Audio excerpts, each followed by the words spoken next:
What's going on, everyone? Welcome back to the show. So I want to talk a little bit about how things are going to get done in the next few months when it comes to Congress. And we've been hearing about Senator Manchin. We've been hearing about President Biden. President Biden's pretty busy right now when it comes to this new variant and all the cases that we're seeing. I think they said that 95% of the cases out there right now are that new Omicron variant. So there's a lot of stuff going on when it comes to that. That's his focus right now. But we also have the Build Back Better. They're focused on that. We also have the voting rights bill. They're focused on that. So there's a lot of different things that are going on. And then January 6th, tomorrow, he's going to speak on that. So there's just so much stuff that's going on. How are we going to get things done when it comes to these bills?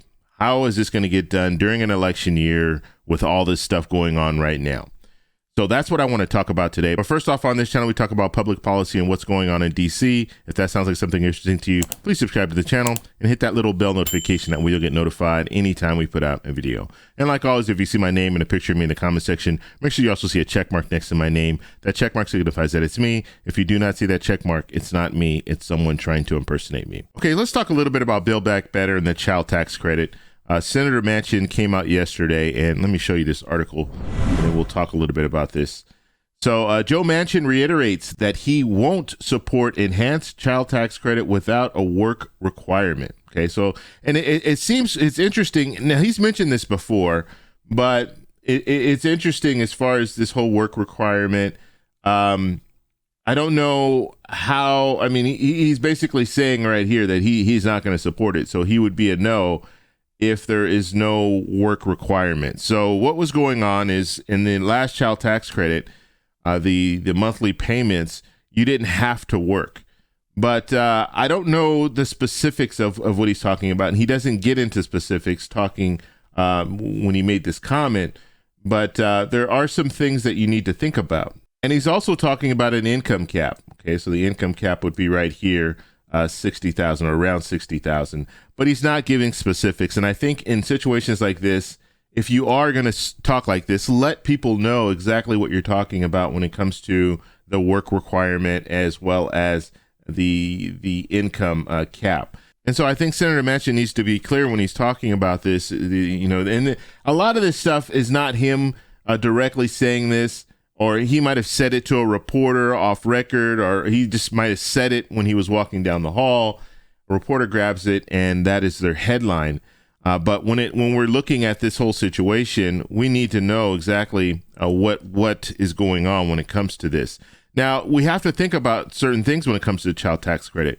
You do have some grandparents who are no longer working. They're elderly, and they might be receiving Social Security, receiving their retirement.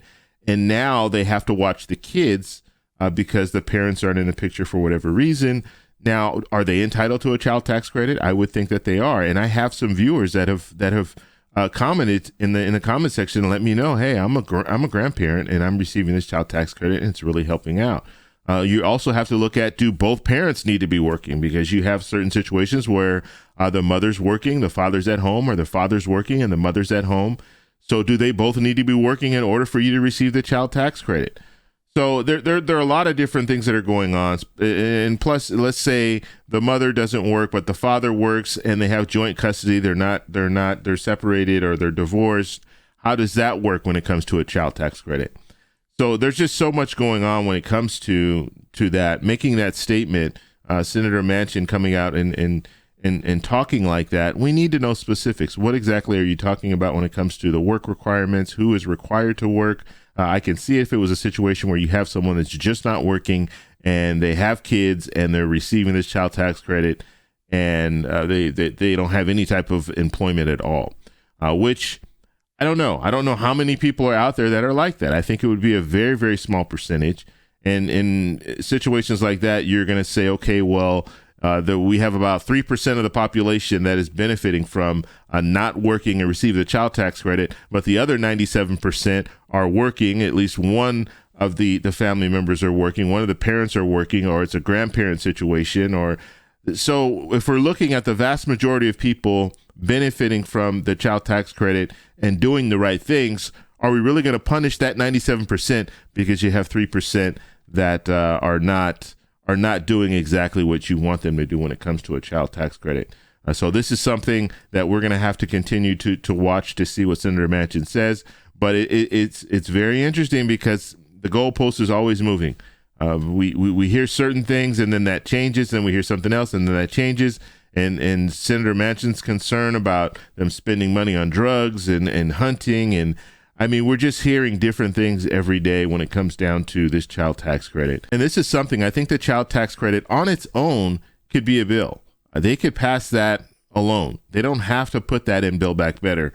And I think there are a lot of politicians that were on both sides, Republicans and Democrats, that would not vote against a child tax credit if it was a standalone bill. I think the fact that it's in Build Back Better, it gives them some shelter. They can kind of say, well, I don't like this or I don't like that. That's why I'm not voting for Build Back Better. So I think you put it a standalone bill, and we're looking at a situation where we're probably going to have more support than what we're seeing right now. And people will be on record. That is the main thing. People need to be on record. These politicians, they're talking a game, but when you put it on the Senate floor and they have an opportunity to vote for it or against it, it's going to be very hard for them to go back to their constituents and say, I voted against a child tax credit for the middle class, the working class, and the poor. It's going to be hard for them to do that. And so I'm looking at this, and because Build Back Better right now is not going anywhere, and they're still going to pick up negotiations. I just heard today that Senator Manchin and President Biden will be starting negotiations again. And like I said, there's so much stuff going on. I mean, the president has his hands full with a lot of different things going on, but they will pick up negotiations again and see where they're going to go with the negotiations. But I think standalone bills, I think that's something they need to focus on. Now, one other thing that they need to focus on is the filibuster, okay? Because this can open up a lot. If they can do the filibuster, let me show you this. This is Senator Kaine. And Senator Kaine was the one that was caught. He was in Virginia, and he was caught in this. There were a bunch of accidents on the interstate, and he was there for, I believe, 19 to some. He was there for a long amount of time, at least 19 hours, where he was stuck, and there were a lot of people that were stuck. And I think this became news because Senator Kaine was a part of this. But let's hear what he has to say when it comes to the filibuster. Here we go.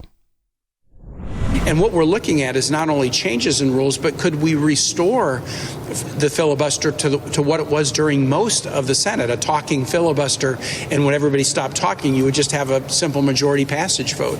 We got rid of that recently, but that would actually be a restoration of the historic norm in the Senate, and that's one of the possibilities we're discussing. Okay, so that was Senator Kaine talking about this talking filibuster. Okay, so the original filibuster, the way that it was originally created, where you had senators stand on the Senate floor and explain why they didn't want to move forward with the bill.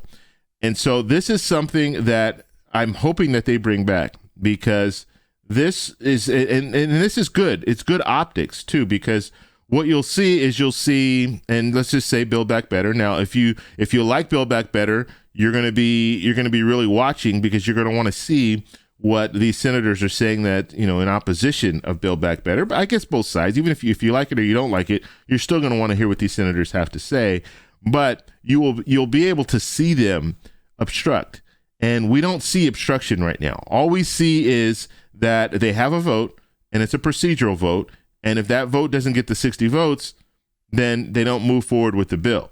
And so we don't see anything. But if you actually see them standing on the Senate floor and just stalling and talking about anything and everything, and now we have, we have so many media outlets that people can be showing clips of all these different things they're talking about. In some situations in the past, it was so crazy that they would just pull out a phone book and start reading a phone book or reading children's books. And and so this is one of those situations to bring back the talking filibuster.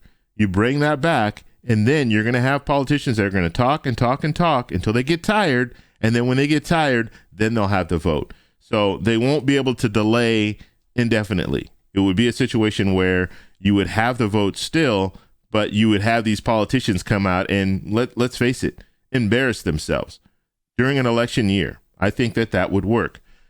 So we'll have to see what they do. Now, when it comes to the voting rights bill, that's where they're thinking they want to make some changes to the filibuster. But my thing is they should make changes to the filibuster, period. And so you're going to have the changes where it's a talking filibuster. And for any bill that comes before them, if they don't get that, they don't meet that 60 vote threshold, that's fine. Have a talking filibuster. And then once they're tired, then they can move on and vote for this bill. And the whole reason for that filibuster is to try to convince the other side that you're right. So maybe that would sway different politicians if they hear these hour-long conversations about our debate. Let's face it, hour-long debate about why Build Back Better is not good. That might convince some of the other senators to go ahead and vote against it or vote for it. We're going to have an interesting several months coming up. So we have the voting rights bill they're going to be focused on. We have Build Back Better they're also going to be focused on. And I'm really hoping that they start to look at the possibility of doing standalone bills. We have executive orders. That's something else that has been talked about by the progressives in the Democratic Party. They want the president to do some executive orders. They haven't put out this list yet, so we know exactly what executive orders they're asking for. But that's another thing. That's another thing that we're going to be looking at. So there's just so much going on. So make sure you guys subscribe and hit that little bell notification. That way you'll get notified. And every day I'm putting out content. I'm letting you guys know what's going on in Congress. Unfortunately, today we didn't have that much when it comes to news. Senator Manchin's probably the only one that we're really hearing about when it comes to these different bills. So that's all I have for you guys today. I just wanted to give you a quick update when it comes to what we're looking at and the possibilities of getting things done in the next few months. If you guys have any questions, post them down below. If you like this video, please give me a thumbs up. Please subscribe for more, and I'll talk to you in the next one. Bye.